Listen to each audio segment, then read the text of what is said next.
Well, this is probably going to be the worst video ever. It is wet and cold everywhere, and it's probably about 6 weeks overdue. Uh, having a third kid was more work than having two for sure. And it's kept us pretty busy. On top of that, we had what would be a lot of snow for where I live, even though it's Alaska, about 20 inches, and it rains on top of that and turns to ice. So that slowed me down by at least a month. Everything I got is broke right now. I got one truck running, but it's not running very well. But I need to get this one up and running, but it's still a ways off. This is what it looks like with the cab down. Tires are half inflated, so it's nice and low, easy to work on. But this is what I got.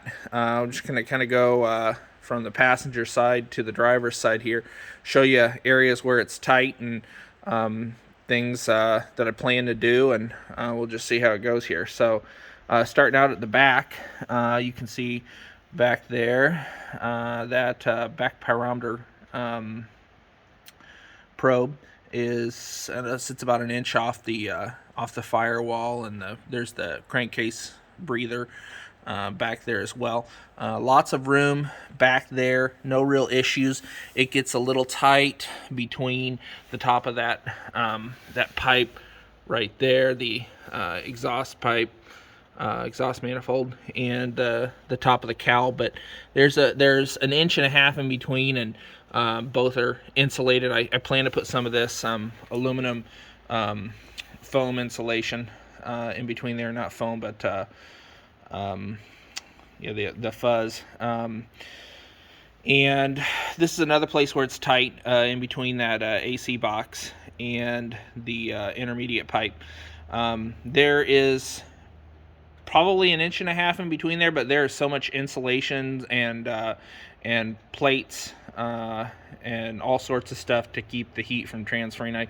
I think I'm probably going to be good. There's about a half-inch gap in between the insulation, and the intermediate pipe is wrapped on top of that aluminum insulation, and then the heater box is wrapped in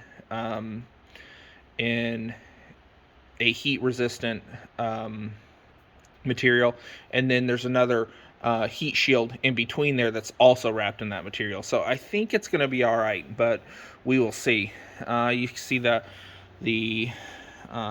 down pipe there.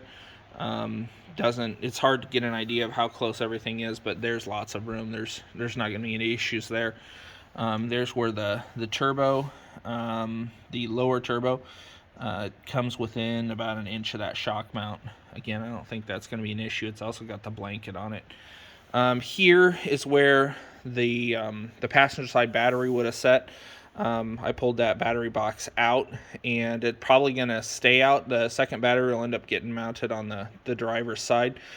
Stuff like the vacuum pump and maybe even the coolant tank, because there's really no reason to keep the coolant tank in the stock location other than it's just easy to mount there. It makes more sense to have it over on this side just because all the coolant stuff is in there. So, or on this side, there is the radiator. There's definitely an inch in between the crankcase pulley, flywheel dampener, and the radiator. And I pulled the radiator out. It fits just fine. It's definitely too tight for a fan down at the bottom, but my plan is to have a fan mounted to the front here on the lower, two fans probably mounted to the lower area, and then on the upper area, I think there's enough room to get one or two in there. So that should be probably enough for my climate with just the electric fans, but we'll see. There's also the possibility I've thought of putting a small mechanical engine-driven fan, bell-driven fan in this area, but we'll see on that if it even needs to be done that way.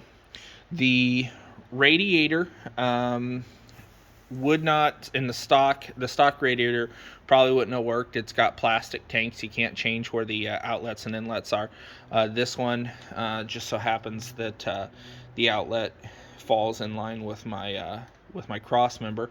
When I do the next video, which will be hopefully when this thing's up in the air on the lift, I'll show y'all better what needs to be done there. But this thing's right at capacity for my lift, so I'm gonna have to figure some things out. I'm a little worried about it. All the weights is particularly gonna be on the forward arms, so I need to make sure it can do that. All right, so you can see much better on this side. The firewall in the back of the engine. I know it's probably hard to see. There's just over an inch in between that head and the firewall. And I'm not sure if the valve cover will come off with the cab down. I think it might. It wouldn't be fun.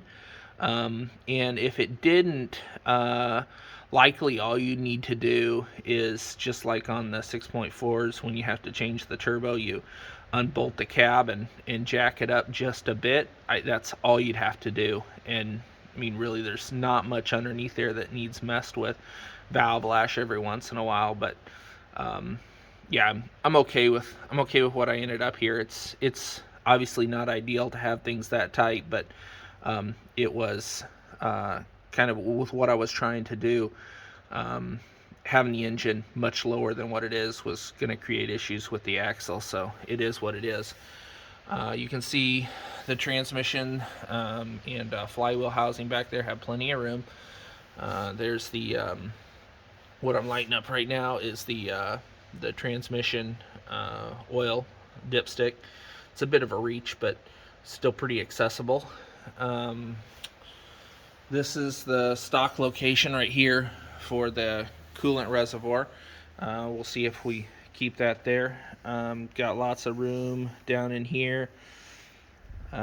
Should be not too bad to work on. So I'll have two batteries over here, the power steering reservoir, a few other accessories. I've got the wheel wells out of both sides. On the passenger side, to fit around that turbo, a couple of the turbos, it's going to take a little bit of modification to the fender well, but shouldn't be too bad. Like I said, I'll grab a video from underneath and show you where things are tight down there.